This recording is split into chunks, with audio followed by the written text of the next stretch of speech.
Eu convido você a abrir a Bíblia em Provérbios, capítulo 17, verso 10.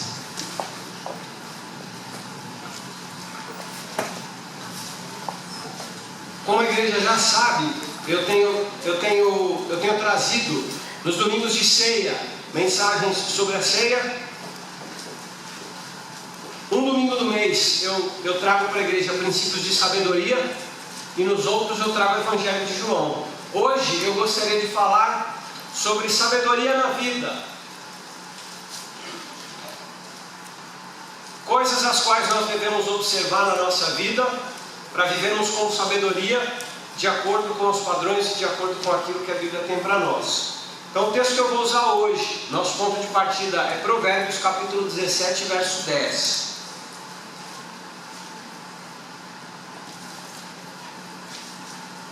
A minha versão, que é a NVI, a nova versão internacional, diz assim: a repreensão faz marca mais profunda no homem de entendimento do que 100 açoites no tolo.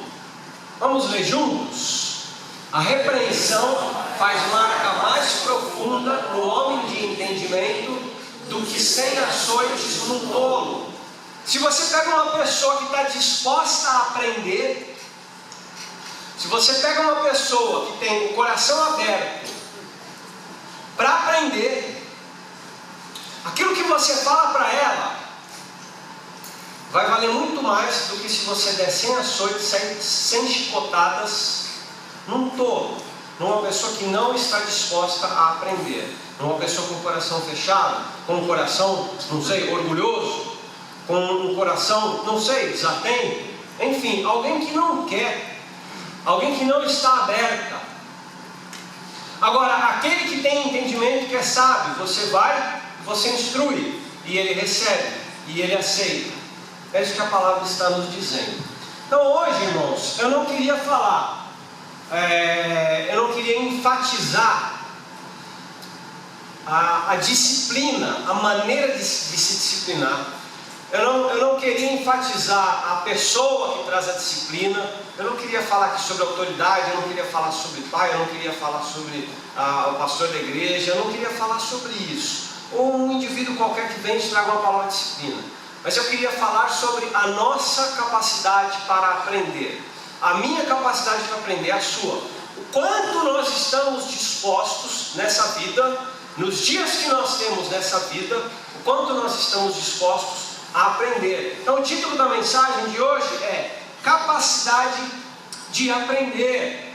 A pergunta é: você tem vontade? Você tem desejo de aprender? Você precisa de capacidade para aprender se você quiser prosperar na vida. Eu não estou falando de prosperidade financeira, eu estou falando de prosperar como um indivíduo. Um indivíduo que no decorrer da vida, com o passar dos anos, se desenvolve. Capacidade para aprender. O nosso cérebro, ou melhor, no nosso cérebro, há os neurônios. O tipo de célula que há no nosso cérebro é o neurônio. E os neurônios, eles realizam conexões entre si. Os neurônios, eles se conectam uns aos outros e eles formam o que se chama na ciência de conexões sinápticas. Essas conexões sinápticas são a maneira pela qual nós reagimos às coisas da vida. Por exemplo, quando você sente fome, se você é um bebezinho, você vai manifestar esse desconforto com choro. E aí a mãe, ou quem quer que seja que vai amamentar essa criança, aparece e o bebê aprende que quando ele manifesta esse desconforto com choro, alguém vai ajudá-lo. Então formou-se no cérebro dele uma conexão sináptica de como reagir à fome. E isso, com o passar dos anos, vai mudando. Hoje, você reage à fome de outra maneira, já adulto. Então esse exemplo eu dei porque ele é simples e porque vai nos ajudar a compreender que é isso que acontece em absolutamente todas as coisas da nossa vida. tudo. A maneira como nós reagimos a uma determinada situação, ela se dá pela maneira como os nossos neurônios no nosso cérebro montaram conexões e nós reagimos a partir disso que foi feito, disso que foi construído. É por isso que quando você adota um determinado comportamento para uma determinada questão, muitas vezes é muito difícil de você mudar.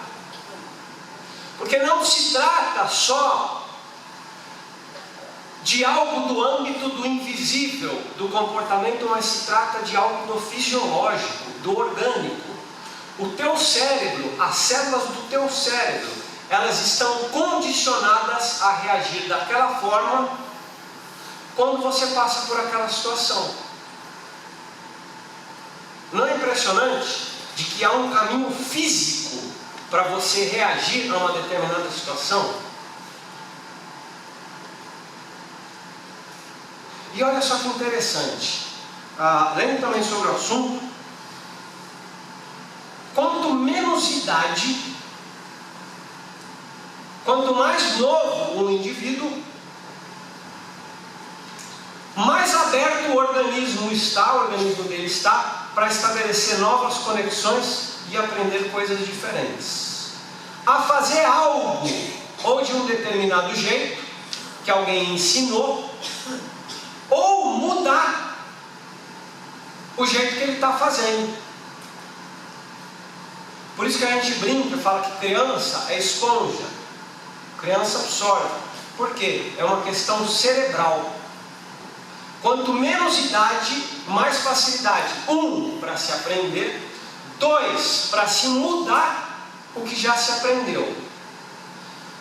E olha só que mais interessante ainda, o autor bíblico inspirado por Deus, sem saber de cérebro, sem saber de neurônios, sem saber de conexões sinápticas, ele escreve o seguinte, Provérbios 22:6: instrua a criança, na NVI, nos objetivos que você tem para ela, na Almeida, no caminho que ela deve andar, e mesmo com o passar dos anos não se desviará deles.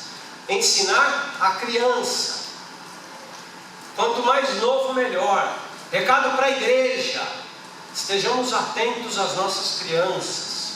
Professores das crianças, vocês fazem um trabalho que não tem preço, de ensinar essas crianças os caminhos do Senhor. Pais, mães, as crianças olham para nós e aprendem mais quando elas têm menos idade. Então é a questão do aprendizado. Talvez no nosso meio tenha alguém que, quieto, sem dizer nada, olhando para mim, esteja comemorando quando eu chegar em casa, que o meu marido ou a minha esposa dizia assim: escuta, mas você é teimoso, escuta, mas você é isso, você é aquilo. Eu já vou poder me defender e dizer que é uma questão cerebral. Eu já vou poder dizer: você escutou o que o pastor Fábio falou hoje? É o meu cérebro. É assim que eu fui formado. É assim que está construído. Brincadeiras à parte, meus irmãos, que nós não tenhamos essa disposição preguiçosa, derrotista, né?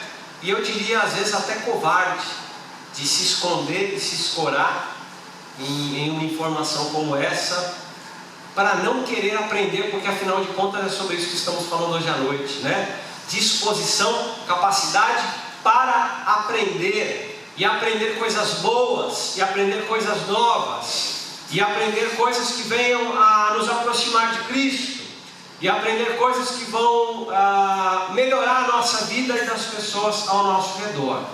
Nós, ao contrário, nós devemos viver, como disse o apóstolo Paulo em Romanos, capítulo 12, verso 2: não se amoldem ao padrão deste mundo. Eu não quero enfocar esse trecho, eu quero enfocar o restante. Mas transformem-se pela renovação da sua mente. Transformem-se pela renovação dessa mente, sim, que está constituída, sim, que já tem caminhos, sim, que são caminhos comportamentais e orgânicos, porém, renovem-se, para que sejam capazes de experimentar e comprovar a boa, agradável e perfeita vontade de Deus. Que nós estejamos dispostos a aprender na vida e a renovar nossa mente. Que nós estejamos abertos, e aqui é o princípio da sabedoria de vida que a palavra nos ensina, que nós estejamos abertos a aprender independentemente da nossa idade, independentemente da condição em que nós nos encontramos, familiar, social, financeira, etc. Porque aquele que toma 100 chibatadas e não aprende, ele é tolo. O sábio, e eu quero crer que todos nós aqui desejamos ser sábios, o sábio, quando ele recebe uma palavra de instrução, ele aprende, ele está com o coração aberto, ele está disposto a aprender. Então que nós estejamos com essa intenção de renovar a nossa mente, de ter a mente renovada. E aqui nós percebemos, olha só que interessante, que não se trata só de uma questão do humano, do orgânico ou do condicionamento. Quando a gente fala de uma mente renovada, nós estamos falando de um mover do Espírito Santo de Deus. Então, hoje o irmão Zumiro falou aqui de um sujeito envolvido com criminalidade, e aí de repente ele se percebe tendo os olhos abertos e disposto a aprender os caminhos de Deus. Eu conto para a igreja que quando eu ia pregar lá no Centro de Detenção Provisória de Pinheiros, eu o fazia porque eu acredito que a única coisa que pode transformar o coração de alguém que sem remorsos e sem pesares, por exemplo, entra na casa de um indivíduo e dá um tiro nele para roubar coisas. Há um mês teve aquela notícia daquela moça, modelo. Vocês viram essa notícia? Que o rapaz entrou em Goiânia, entrou na casa dela, ela estava debruçada com o filho nas costas dela, sentado para que ela não se levantasse, não se virasse para ver o bandido. Na hora que eles foram embora, o bandido voltou lá, colocou a arma na cabeça dela e deu um tiro nela, na frente do filho. Graças a Deus ela sobreviveu. Agora, um indivíduo que, por quaisquer que sejam as razões, tem o coração para fazer isso, entrar numa casa e dar um tiro na cabeça de uma mulher que está deitada na frente do filho, só o Evangelho do Senhor. Ele não vai um dia parar diante do espelho e falar assim: meu Deus, que brutalidade que eu fiz, eu tenho que tomar jeito na vida. Aí ele escova os dentes, lava o rosto, e aí quando ele sai de casa, ele se torna um novo homem. Eu não acredito nisso. Eu acredito no poder de Deus. Eu acredito no Evangelho do Senhor Jesus. Eu acredito que independentemente da maneira como esse cidadão foi criado, e as coisas que ele aprendeu na casa dele quando ele era criança, e na adolescência, na rua dele, com os caras com quem ele andava, eu acredito que o Evangelho tem poder para transformar tudo desse sujeito, mente e coração. Amém? Agora, nós temos de estar dispostos a aprender, um coração disposto a aprender. Então, para fechar esse trecho, há mudanças em um indivíduo que só podem ser realizadas pelo poder de Deus. Poder de Deus. Se for por açoite, o tolo que não está com o coração aberto para o Senhor, você dá 100, 200, 300, 500, ele não vai aprender. É por isso que lá na penitenciária tinha um sujeito que era a terceira, quarta, quinta passagem. Ele já foi preso 1, 2, 3, 4, 5 vezes. Ele vai ser preso 10 vezes, ele não vai aprender nada. Você vai dar 100 açoites, porque ele é um tolo. E não permite que o poder de Deus age no coração e na mente dele. Agora é o seguinte, meus irmãos. Na vida, nós aprendemos algumas coisas. Nós aprendemos olhando os nossos pais. Nós aprendemos no relacionamento com os nossos irmãos, com os nossos parentes. Na vida nós aprendemos na escola. Depois nós aprendemos na faculdade, no trabalho. Aprendemos na relação conjugal, aprendemos na relação com os nossos filhos. Na vida nós aprendemos. Na igreja nós aprendemos. No curso nós aprendemos.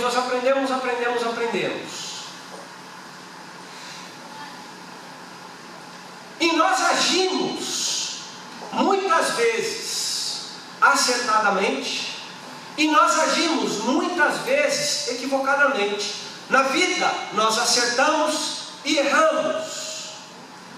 Falamos sobre a capacidade de aprender. Esteja certo de que você, como profissional, de que você, como participante do ministério da Igreja do Senhor Jesus aqui no Sumaré-zinho, de que você, como cônjuge, seja marido, seja esposa, de que você, como pai ou como mãe, de que você, como filho ou como filha, esteja certo de que você, mesmo tendo aprendido muito, de que você vai errar.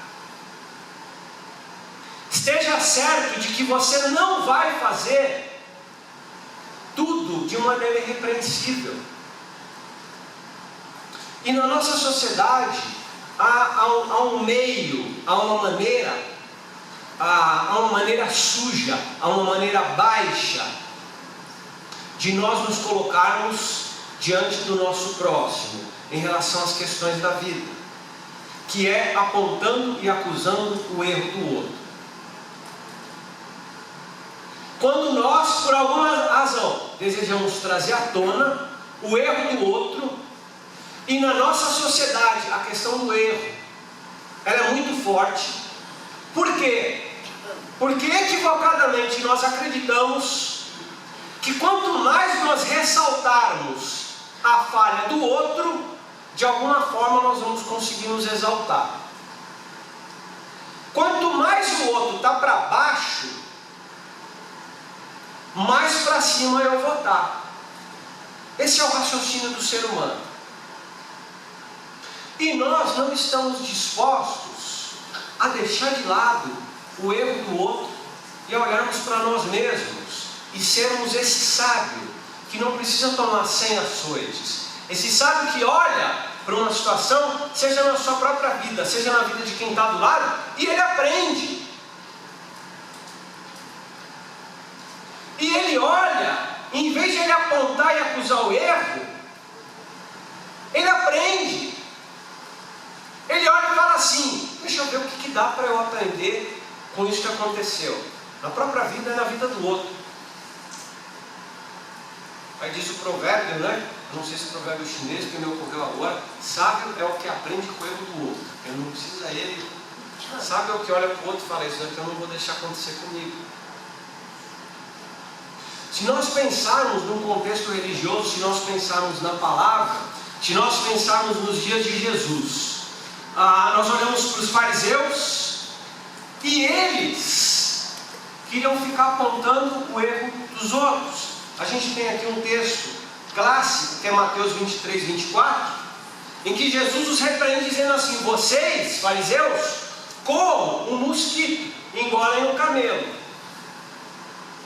Vocês olham para o outro e ficam dizendo assim: ó, isso aqui não, ó, assim está errado, ó, assim não é assim, e patati e patatá. E eles mesmos, com seus próprios erros, aprender, absorver algo de novo, algo que vai ser produtivo, algo que vai fazer com que eles se desenvolvam como indivíduos. Não, é o outro que está errado. E aí eu digo novamente aqui, que eu já falei numa outra mensagem, as palavras do Sartre, Jean Paul Sartre, filósofo francês: o inferno é o outro. O outro é o inferno. Apontar, apontar e apontar. Agora, o que isso vai produzir para nós? Não estamos falando de ficar olhando o erro dos outros, mas sim de ser aquele sábio, que recebe uma palavra, ou que olha para uma situação e aprende. E vai causar na vida dele um impacto muito maior do que 100 açoites nas costas do tolo. Voltando a falar sobre os fariseus, Evangelho de João capítulo 8, verso 35. Eles propuseram uma situação para acusar o erro de uma moça, de uma mulher. E pior, eles queriam também pegar Jesus nessa situação. Queriam fazer uma pegadinha com ele. E aí o texto diz assim: os mestres da lei, os fariseus, trouxeram-lhe para Jesus uma mulher surpreendida em adultério. Fizeram-na ficar em pé diante de todos e disseram a Jesus: mestre, essa mulher foi surpreendida em ato de adultério.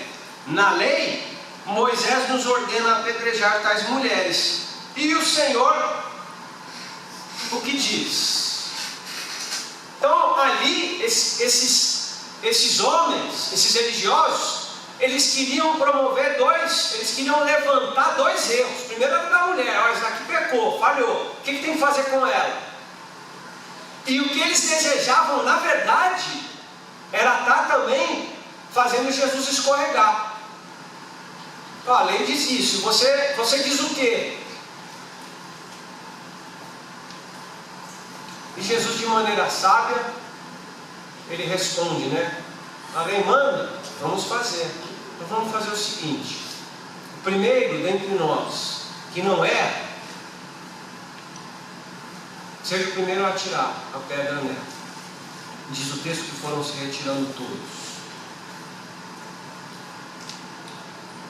E em outro trecho, olha só que interessante, nós estamos falando aqui de aprender.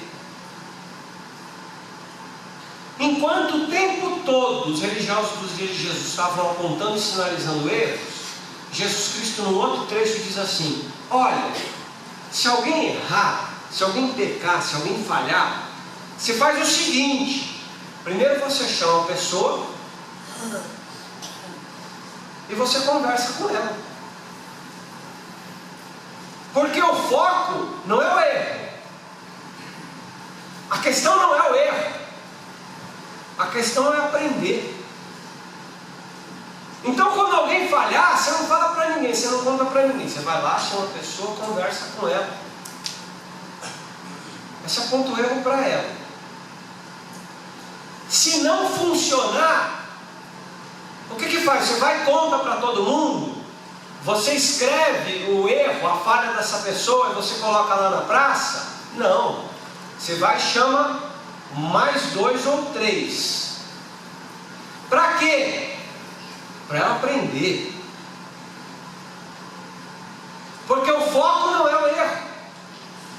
O foco é aprender. E se não funcionar, você vai lá e você convoca a igreja e chama a pessoa à frente e excomunga? Não.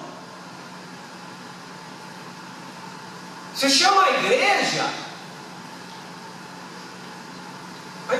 tentar convencê-la do pecado dela. Para acusar o erro? Não, para aprender. E é interessante, meus irmãos, que a nossa sociedade, e eu diria que o ser humano em geral, né, não a nossa sociedade aqui brasileira, urbana, do século XXI, o ser humano em geral, ele está sempre enfocando o erro. Eu não sei se nós somos muito diferentes dos religiosos dos dias de Jesus. Agora, a voz de Jesus para nós é a mesma: aprender. Não é o erro. Você errou, tudo bem. Quem nunca errou? Vamos aprender. Vamos ser o sábio de Provérbios, aquele que escuta uma repreensão e aprende, transforma essa repreensão em algo que vai produzir restauração, transformação, bens. Então, na parte final, para concluir, eu li há pouco tempo uma entrevista de um indivíduo que me fugiu o nome. Eu li a entrevista e não guardei o nome dele. Ele é um dos executivos do Vale do Silício. lá dos Estados Unidos, da região onde estão instaladas as grandes empresas de software e hardware do mundo. Se bem que hardware foi para a China, mas as empresas de software do mundo estão lá no Vale do Silício. E o entrevistador perguntou para esse executivo o seguinte: escuta, qual que é o sucesso das empresas do Vale do Silício? Que a cada ano elas se desenvolvem, enquanto às vezes a gente vê empresas e companhias dando cabeçalho. O Vale do Silício é uma subida constante. Ele diz o seguinte: aqui no Vale do Silício nós já assimilamos a seguinte cultura: nós não temos nem medo e nem vergonha de errar. Quando a gente erra, nós já vamos para o erro dispostos a aprender com o que a gente fizer. Quando a gente faz sem vergonha de falhar. Se vão dizer, faltou isso, faltou aquilo outro e tal, isso para nós, para as empresas do Vale do Silício, elas não são tidas como uma punição. O erro, a falha, ela não é vista como algo ruim, é algo que a gente pega e fala assim: vamos aprender. O que a gente vai aprender com isso? Ele diz que esse é o grande segredo dessas empresas que trabalham e que prosperam, que se desenvolvem, que caminham. É a disposição, a abertura para aprender. Então, hoje à noite, meus irmãos, repetindo, o erro na tua vida, ele é sério. Eu não quero desanimá-lo, tá? O erro é garantido. Você errou, erra e ainda errará. Essa não é uma antiprofecia. Essa não é uma maldição. Essa é uma constatação de realidade. Você, como profissional, você vai errar.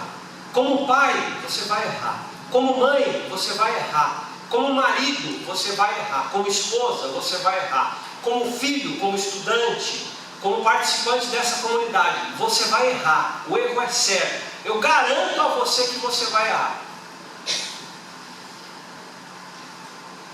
Agora, o que você vai fazer com esse erro vai demonstrar se você é um sábio ou se você é um tolo. O que você vai fazer com esse erro vai mostrar se você na vida, como pai, mãe, marido, esposa, filho, filha, se você vai se desenvolver ou se você vai permanecer patinando o resto da vida. Por mais que pense em você, tá? Não pense no seu marido, na sua esposa. Não pense no seu pai, na sua mãe. Pense em você. Porque às vezes eu vou falar, você vai dizer, tomara que esteja ouvindo. Por mais que você ou alguém, para o resto da vida, queira passar a ideia, causar a impressão de que não erra, você erra e erra para burro. Não queira enganar ninguém, tá? Você erra e erra para burro. E vai errar. O erro, ele é certo. Agora, o aprendizado, ele é condicional. Vai depender do teu coração. Se você quer ser o tolo, ou se você quiser... Bonito? Obrigado. Se você quer ser o tolo, ou se você quer ser o sábio. Então, se você for para casa com essa frase aqui, eu acredito que o impacto dessa mensagem vai ter sido efetivo. O erro, ele é certo. O aprendizado, ele é opcional. Se eu perguntar aqui, quem quer ser o melhor marido, esposa, o melhor pai, mãe, o melhor filho, filha, todo mundo vai querer. Agora a pergunta que eu faço é: você está disposto a trabalhar?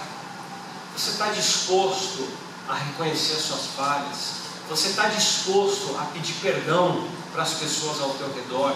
Você está disposto a assumir uma postura servil nos ambientes em que você convive, com a seguinte disposição: isso eu não sei, eu gostaria de aprender.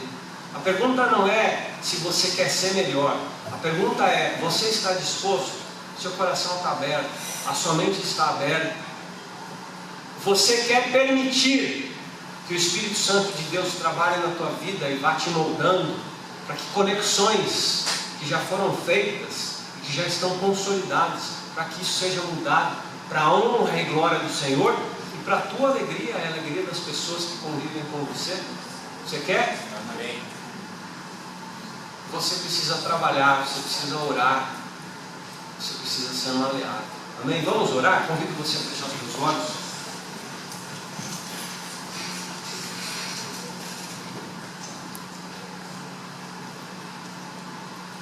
Deus eterno, obrigado por essa noite, obrigado pela tua palavra. Senhor, nós pedimos humildemente, Deus, que